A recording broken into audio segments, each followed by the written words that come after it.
नमस्कार, आज आपण बनवणार आहोत उपवासाचा आलू पराठा। सर्वात आधी इथे मी 2 मीडियम आकाराचे बटाटे उकडून घेतले आणि नंतर ते खिसणीने खिसून घेतले। तुम्ही हे बटाटे हाताने मॅश सुद्धा करून घेऊ शकता।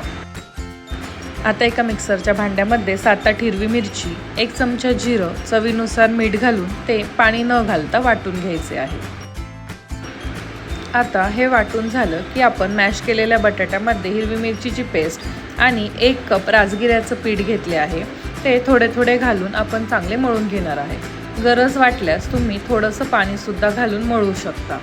हे चांगलं मळून झालं की आपण एका पोळपाटावर राजगिऱ्याचं पीठ टाकून हा आलू पराठा लाटून घेणार। हा पराठा लाटत असताना साईडला खूप कडा चिरल्या जातात, त्यामुळे एक छोटं ताट घेऊन आपण अशा पद्धतीने पराठा करून घेणार आहोत। नंतर तवा तापला की त्यावरती थोडं तूप घालून दोन्ही बाजूनी पराठा चांगला भाजून घेणार आहोत। अशा पद्धतीने आपला आलू पराठा रेडी आहे। हा आलू पराठा तुम्ही दह्याबरोबर किंवा काकडीच्या कोशिंबिरीबरोबर खाऊ शकता। तुम्हाला आजची रेसिपी कशी वाटली ते मला कमेंटमध्ये नक्की सांगा। तो व्हिडिओ आवडला असेल तर व्हिडिओला लाईक आणि शेअर करा आणि आपल्या चॅनलला सबस्क्राईब करा। थँक्यू।